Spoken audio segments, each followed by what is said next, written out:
마태복음 17장 1절부터 8절까지 말씀 되겠습니다. 우리 같이 한 절씩 교독합시다. 엿새 후에 예수께서 베드로와 야고보와 그 형제 요한을 데리시고 따로 높은 산에 올라가셨더니 얼굴이 해같이 빛나며 옷이 빛과 같이 휘어졌더라. 그때 모세가 엘리야가 예수와 더불어 말하는 것이 그들에게 보이거늘 베드로가 예수께 여쭈어 이르되 주여 우리가 여기 있는 것이 좋사오니 만일 주께서 원하시면 내가 여기서 초막 셋을 짓되 하나는 주님을 위하여 하나는 모세를 위하여 하나는 엘리야를 위하여 하리이다. 말할 때 호련히 빛난 구름이 그들을 덮으며 구름 속에서 소리가 나서 이르시되 이는 내 사랑하는 아들이요 내 기뻐하는 자니 너희는 그의 말을 들으라 하시는지라. 제자들이 듣고 엎드려 심히 두려워하니 예수께서 나와 그들에게 손을 대시며 이르시되 일어나라 두려워하지 말라 하시니 제자들이 눈을 들고 보매 오직 예수 외에는 아무도 보이지 아니하더라. 아멘. 우리가 오늘은 지난 시간에 이어서 마태복음 17장 말씀을 함께 여러분과 나누려고 합니다. 자, 오늘 말씀의 내용은 변화산에서 일어난 사건입니다. 자, 오늘 본문 1절과 2절을 보시면 이렇게 기록되어 있습니다. 엿새 후에 예수께서 베드로와 야고보와 그 형제 요한을 데리시고 따로 높은 산에 올라가셨더니 그들 앞에서 변형되사 그 얼굴이 해같이 빛나며 옷이 빛과 같이 휘어졌더라. 우리가 흔히 부르는 변화산은 실제 지명이 아닙니다. 오늘 본문은 그저 높은 산이라고 기록하고 있습니다. 예수님의 모습이 변화된 사건이 일어난 산이기 때문에 이 산을 후대의 사람들이 변화산이라고 부르게 된 것입니다. 그런데 이 변화산이 오늘날 구체적으로 어떤 산을 의미하는지는 성경학자들의 견해가 일치하지 않습니다. 교회의 오래 전통은 갈릴리 지역에서 가장 높은 산인 다볼산이라고 말을 합니다.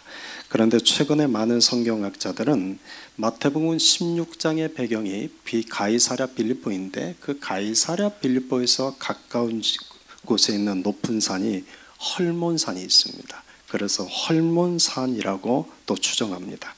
또 최근에는 일부 성경학자들이 이 변화산에 모세와 엘리야가 나타난 것을 통해서 신의 산이라고 추정하기도 합니다. 그 이유는 모세가 하나님을 만나 율법을 받은 산이 신의 산이요, 또 엘리야가 하나님의 작고 세미한 음성을 들었던 산도 신의 산이었기 때문입니다. 그런데 복음서에는 어디에도 이 산의 이름이 기록되어 있지 않습니다. 보통은 성경을 보면 모세든 믿음의 선조들 어느 산을 올라갈 때는 꼭 그 산의 이름이 기록되어 있습니다. 그런데 예수님에게는 너무나 중요한 일이 일어난 이 산의 이름을 성경은 침묵합니다. 마태와 마가복음은 그저 높은 산이라고만 하고 있고 또 누가복음에는 그저 산이라고만 기록하고 있습니다. 분명히 복음서의 이 저자들은 예수님의 이 용모가 변화된 이 산 이름을 알고 있었을 것입니다. 그런데도 성령께서는 복음의 저자들로 하여금 그 산 이름을 어디에도 기록하지 않게 하셨습니다.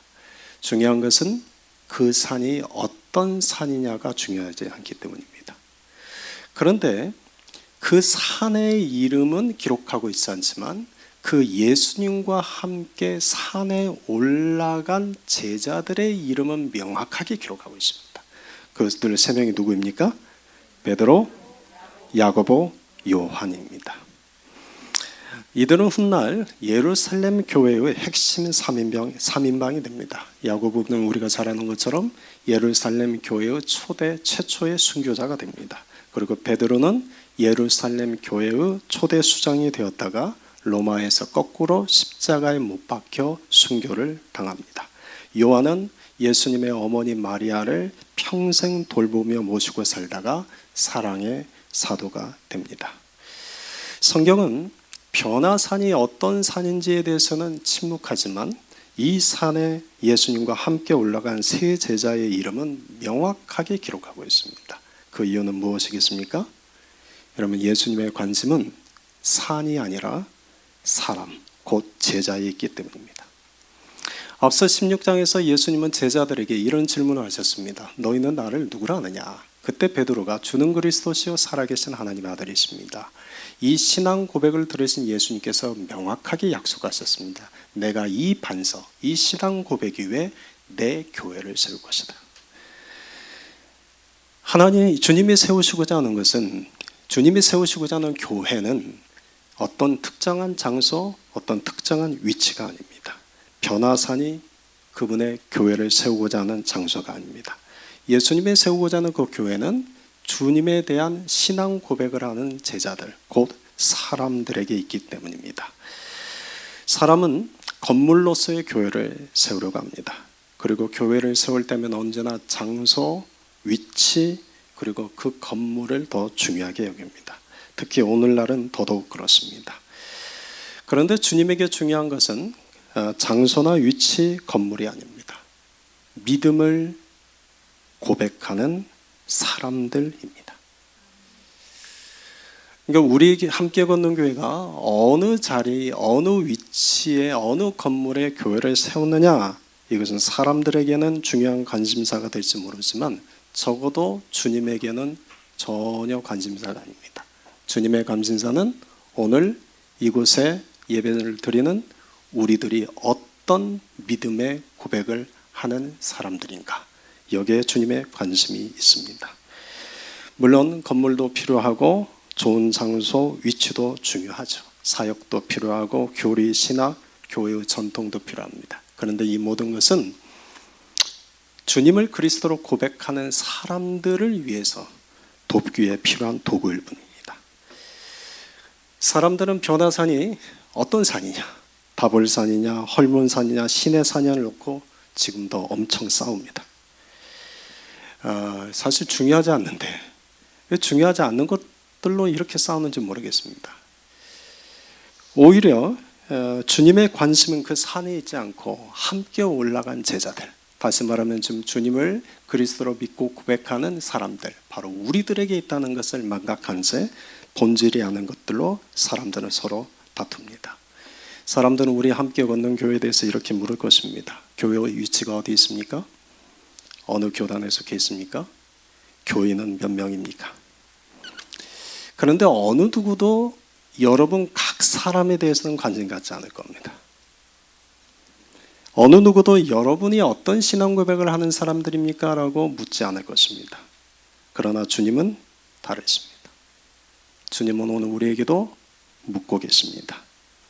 우리가 예수를 그리스도로 믿는 신앙 고백이 있는지 없는지를 오늘도 주님은 물으십니다. 사람들은 우리의 이름에는 관심이 없지만 주님은 우리 각 사람의 이름을 다 알고 계십니다. 그래도 이 시간에 우리의 이름을 각각 부르시며 우리를 주님의 교회로 세워가고 계십니다. 예수님께서 세 제자를 데리고 높은 산에 올라가셨습니다. 왜 이 높은 산에 올라가셨을까요? 병행 구절인 누가복음 9장 28절을 보면 그 이유를 분명하게 말씀하고 있습니다. 예수께서 베드로와 요한과 야고보를 데리고 무엇하러 올라가셨습니까? 기도하시러 올라가셨다. 우리가 잘 아는 것처럼 예수님은 유난히 산기도를 좋아하셨습니다. 또 우리 한국 사람들도 이 산기도를 좋아하죠. 그것은 뭐 한국에는 산이 많아서 그렇죠. 근데 미국에서는 산기도 하는 것 좀 위험스럽죠. 근데 예수님은 산기도를 즐겨하셨습니다. 늘 언제나 예수님은 시간이 날 때뿐만 아니라 언제나 하루의 첫 시간은 산에 올라가셔서 기도하셨습니다. 여러분, 하나님과 가까운 사람이 있습니다. 누가 하나님과 가까울까요? 여러분, 어떤 사람이 하나님과 가까울까요? 여러분은 하나님과 가까운 사람이 되고 싶습니까? 아니면 하나님과 좀 거리를 두고 싶습니까? 저는 우리가 좀 하나님과 가까워졌으면 좋겠습니다. 하나님과 거리를 일정한 거리를 두고 그냥 마치 세상 사람들과도 그렇게 사는 것처럼 하나님과도 어떤 일정한 거리를 두고 더 나아가지도 않고 그렇다고 멀어지지도 않고 현상 유지만 하는 그런 사람이 아닌 주님과 더 가까워지는 사람 되었으면 좋겠습니다. 근데 주님과 가까워지는 사람은 어떤 사람이냐? 기도하는 사람입니다. 하나님 앞에 나아가 늘 기도하는 사람이 하나님과 가까워집니다. 하나님과 친밀한 사람은 기도를 통해서 하나님과 친밀해집니다.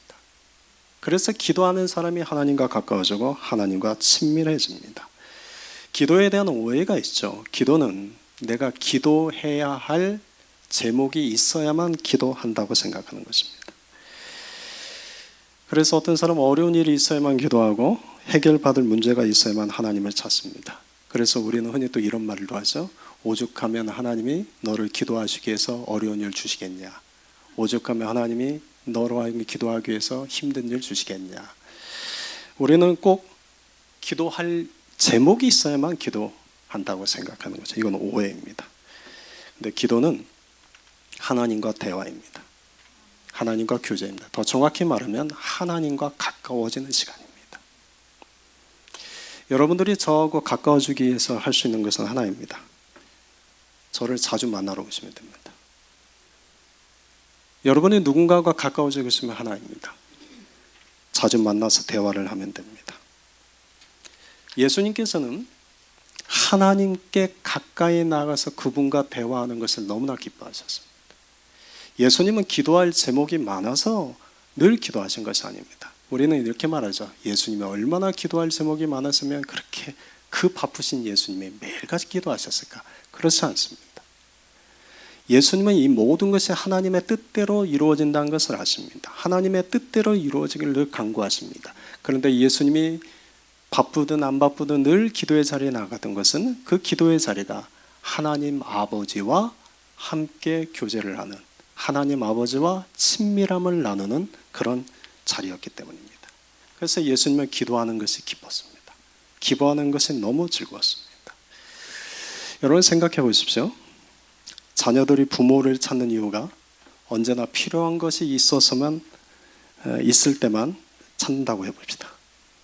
그것은 굉장히 슬픈 일이죠. 저는 여전히 이 슬픔을 당하고 있습니다. 여러분들도 당하고 계시죠? 자녀가 부모를 찾는 이유가 어떤 필요한 일이 있을 때만 찾는다는 것은 사실 슬픈 일입니다.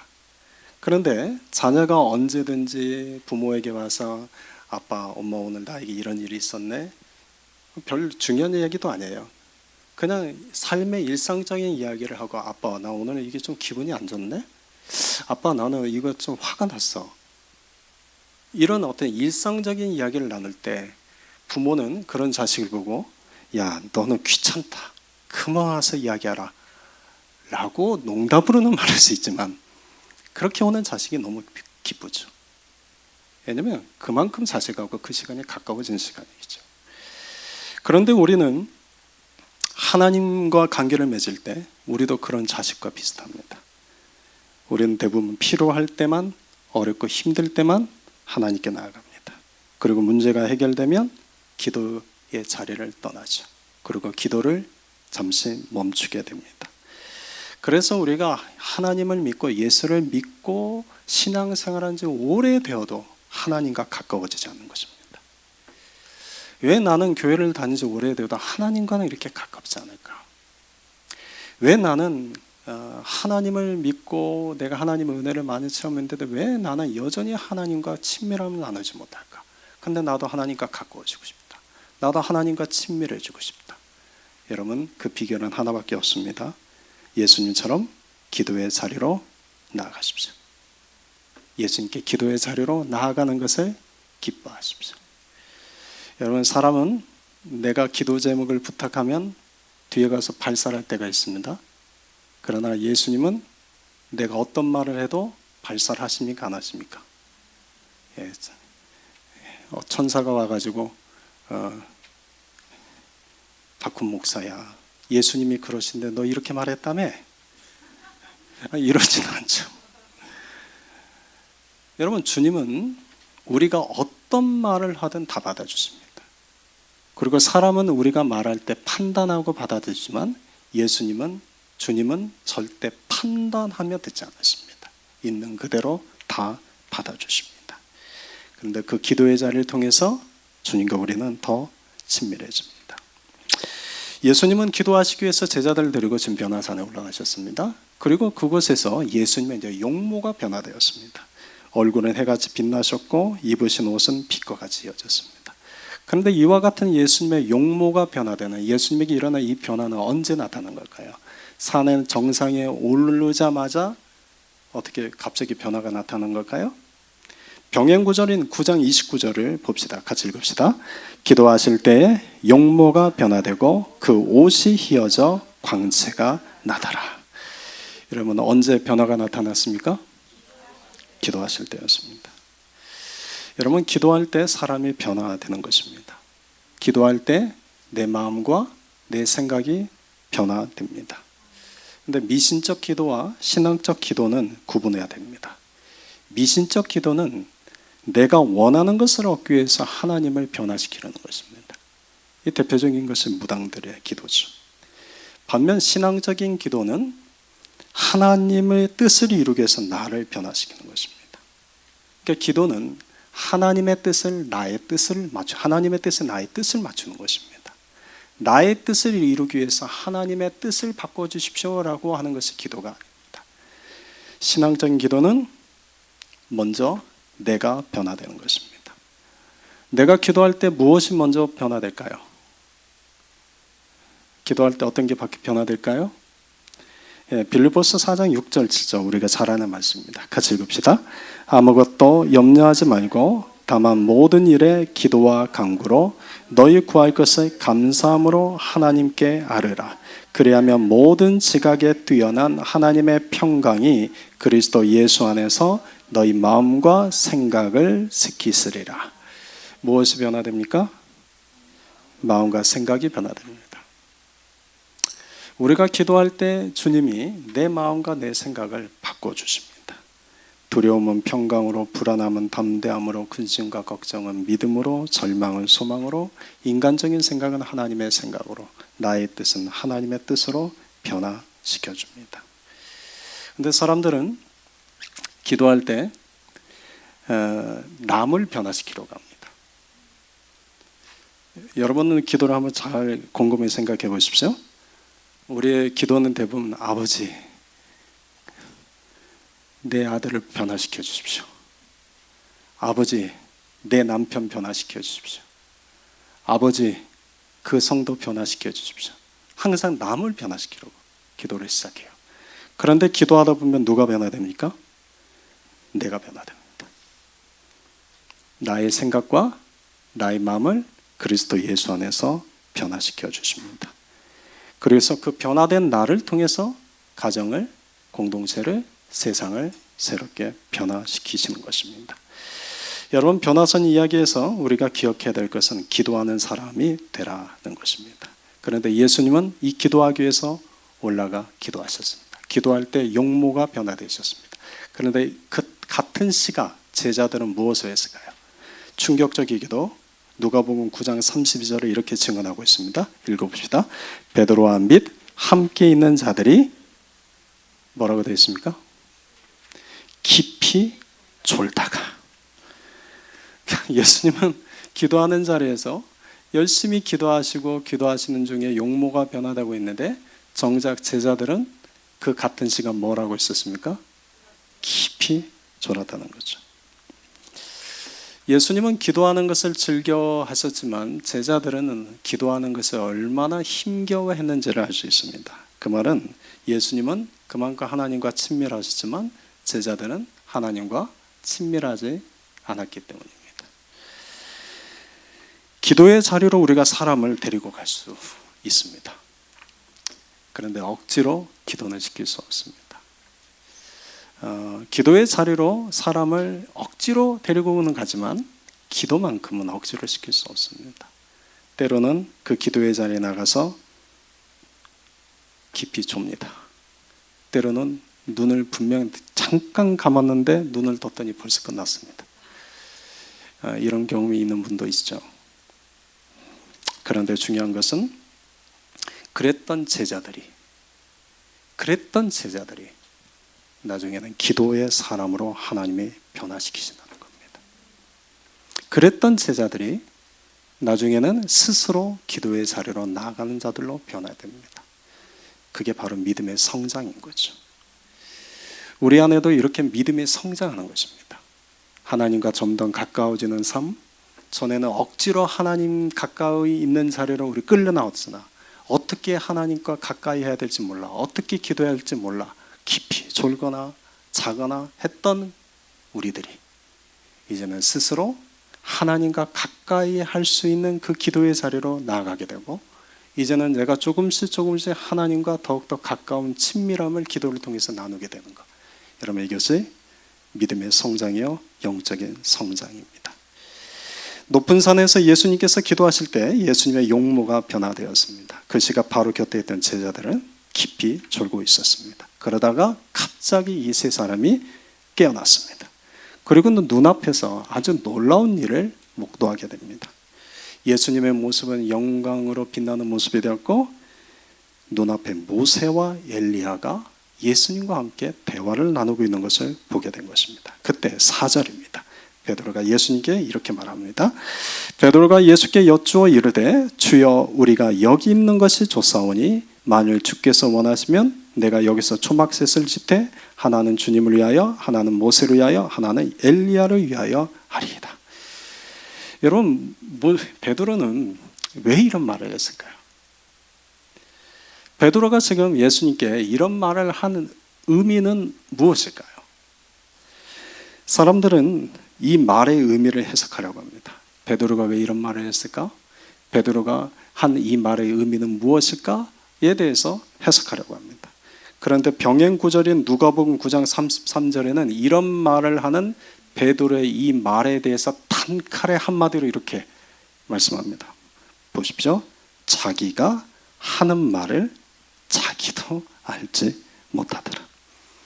그러니까 지금 베드로가 예수님께 했던 이 말은 굉장히 신앙적이고 뭔가 주님을 굉장히 생각해서 하는 말처럼 보이지만 실은 자다 깨어나서 횡설수설한 겁니다. 자기도 무슨 말인지 모르는 겁니다. 그래서 예수님도 아무 대답을 하지 않았습니다. 그러니까 이 말의 의미는 그다지 중요하지 않으니까 예수님도 더 이상 언급하지 않았죠. 근데 그때였습니다. 갑자기 빛난 구름이 산을 덮었습니다. 성경에서 구름은 하나님의 임재를 상징하죠. 지금 변화산에 하나님의 임재가 나타난 것입니다. 그리고 구름 속에서 이제 하나님의 음성이 들려옵니다. 자, 5절을 보십시오. 이는 내 사랑하는 아들이요 내 기뻐하는 자니 너희는 그의 말을 들으라. 여러분, 이 음성에는 아주 중요한 두 가지 메시지가 담겨 있습니다. 첫째는 예수님이 누구신가에 대해서 하나님이 밝히십니다. 예수님은 누구시라고 밝히십니까? 내 사랑하는 아들이요 내 기뻐하는 자다. 하나님께서 이 예수님에게 이 똑같은 말을 2번 하셨습니다. 처음에는 언제 했냐면 요단강에서 세례를 받으실 때 성령이 비둘기같이 임하는 그때 하나님께서 예수님을 일컬어 이는 내 사랑하는 아들이요 내 기뻐하는 자다라고 음성을 들려주셨습니다. 그리고 오늘 2번째 변화산에서 또 한 번 동일한 음성을 들려주신 것입니다. 그러니 하나님에게 예수님은 어떤 아들이냐? 사랑하는 아들이요 가장 기뻐하시는 아들입니다. 그런데 예수님의 삶을 돌아보면 저는 이 말씀이 잘 믿겨지지 않습니다. 예수님은 하나님의 사랑하시는 아들이요 하나님의 가장 기뻐하시는 아들이심에도 불구하고 예수님의 삶을 돌이켜보면 예수님은 늘 가난하셨고 늘 고통과 고난 속에 사셨고 힘든 인생을 사셨기 때문입니다.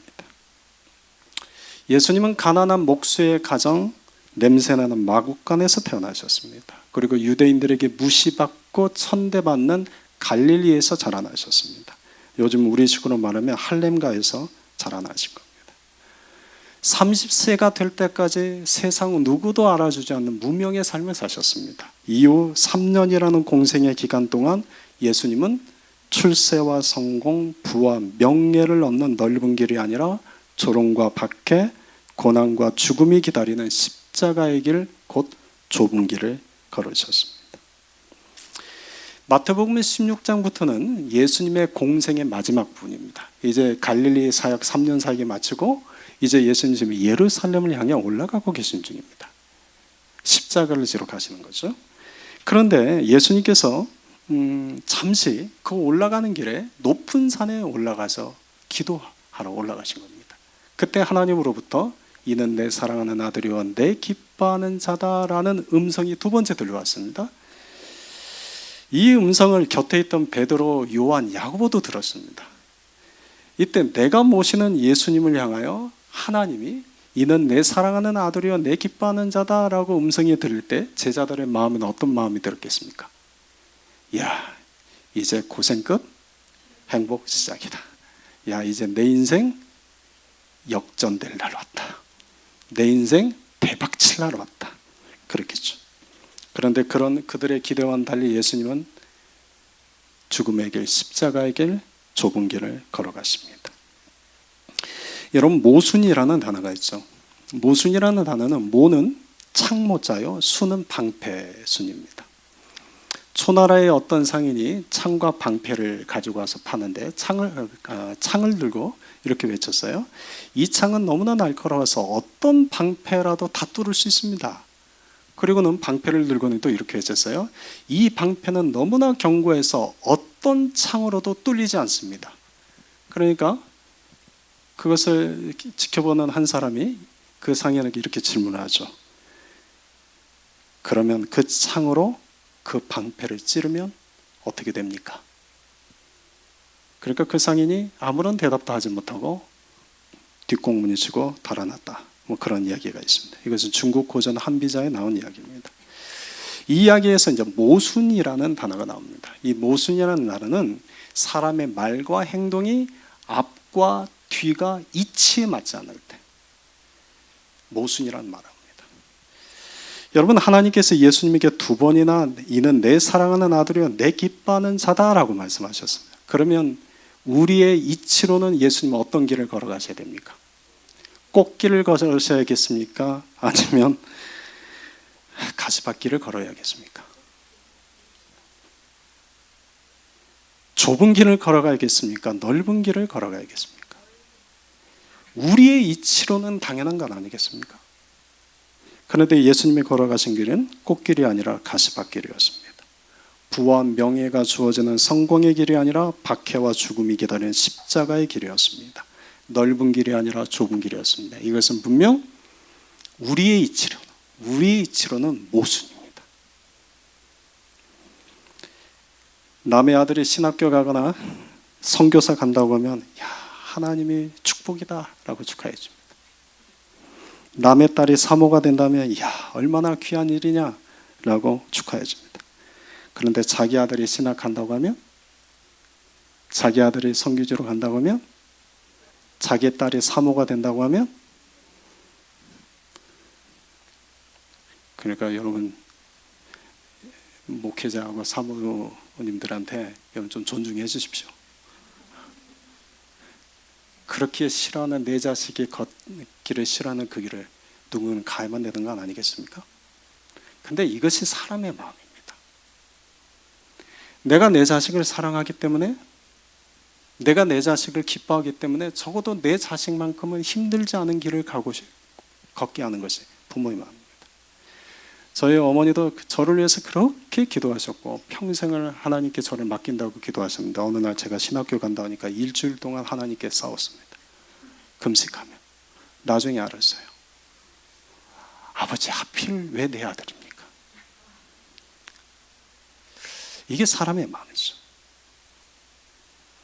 하나님이 예수님에게 너희는 내 사랑하는 아들은 내 기뻐하는 자다. 동일하게 우리에게도 말씀하죠. 너희는 내가 사랑하는 아들이요 내가 사랑하는 자다. 너는 내가 사랑하는 딸이요 내가 기뻐하는 자다라고 말씀하신데 하나님, 왜 내가 걸어가는 길은 이렇습니까? 그렇다면 내가 꽃길 걸어야 되지 않습니까? 그렇다면 내가 남들이 말하는 성공의 길을 걸어야 되지 않습니까? 근데 왜 내게는 이렇게 늘 힘들고 어려운 길을 걸어갑니까? 여러분, 이것이 우리에게는 모순처럼 보이지만 적어도 주님에게는 모순이 아닙니다. 주님은 그 길이 모순이 아니라는 것을 이렇게 말씀하셨습니다. 좁은 길을 가는 것은 생명을 얻는 길이기 때문입니다. 부활의 영광이 주어지는 것은 십자가의 죽음을 통해서 주어지기 때문입니다. 그래서 주님은 우리의 이치로는 모순처럼 보이지만 그 길을 걸어가신 것입니다. 그리고 예수님은 우리에게도 이렇게 말씀하십니다. 누구든지 나를 따라오려거든 자기를 부인하고 자기 십자가를 지고 나를 따를 것입니다. 여러분, 예수님을 사랑하는 자일수록, 예수님의 그 사랑을 깊이 깨달은 자일수록 예수님은 넓은 길과 편한 길을 이끄시지 않습니다. 오히려 좁은 길, 십자가의 길로 이끄십니다. 그래서 이 예수님의 사랑을 깊이 아는 사람, 이 주님의 마음을 깊이 아는 사람은 주님을 사랑할수록 넓은 길, 편한 길이 아니라 좁은 길, 십자가의 길을 택하는 것입니다. 평안함보다는 순종을 택합니다. 자신의 영광보다는 하나님의 영광을 택합니다. 예수님을 향한 사랑이 깊어질수록 좁은 길, 십자가뿐만 아니라 심지어 자신의 생명까지도 아낌없이 내어놓게 되는 것입니다. 이는 내 사랑하는 아들이요 내 기뻐하는 자다라는 주님의 음성이 들렸을 때 여러분, 예수님은 속으로 아마 이렇게 결단했을 겁니다. 내 아버지, 그러기에 내가 이제 예루살렘으로 십자가를 지러 가겠습니다. 내 아버지, 그러니 이제 내가 죽으러 가겠습니다. 그리고 이어서 하나님께서 이제 두 번째 말씀을 하십니다. 5절 하반절에 보면 이제 제자들에게 너희는 그의 말을 들으라. 누구의 말을 들으라고요? 예수님의 말을 들으라고. 근데 지금 예수님 곁에 누가 두 명이 서 있습니까? 예, 여러분 저보다 더 안 더울 텐데 날씨가 좀 더워서 온도가 좀 올라가서 집중력이 좀 떨어질 수 있지만 조금만 더 힘을 내봅시다. 여러분, 누구의 말을 들으라고 말씀하십니까? 예수님의. 근데 예수님 곁에 누가 서 있습니까? 모세와 엘리야가 서 있습니다. 근데 이 모세는 구약의 율법을 대표하고 엘리야는 구약의 예언서를 대표합니다. 그래서 우리가 흔히 말하는 구약 성경은 예수님 시대의 성경하면 율법서와 선지서를 의미했습니다. 오늘날 우리는 여기 시편도 들어가고 잠언서도 들어가고 욥기도 들어가고 그래서 66권이 다 들어가지만 예수님 시대의 성경하면 율법서와 예언서였습니다. 이걸 의미했습니다. 그런데 그 율법을 대표하는 분이 누굽니까? 모세요. 예언서를 대표하는 분이 누굽니까? 엘리야예요. 그런데 지금까지는 사람들이 모세와 엘리야, 다시 율법과 예언서의 말씀을 따라 살았습니다. 그런데 하나님께서 제자들에게 이제는 누구의 말을 들으라? 예수님의 말씀을 들어라. 모세와 엘리야의 말이 아니라 이제는 예수님의 말씀을 들으라고 하나님께서 제자들에게 밝히신 겁니다. 여러분, 율법과 예언서는 손가락과 같습니다. 잘 이해하세요? 손가락과 같습니다.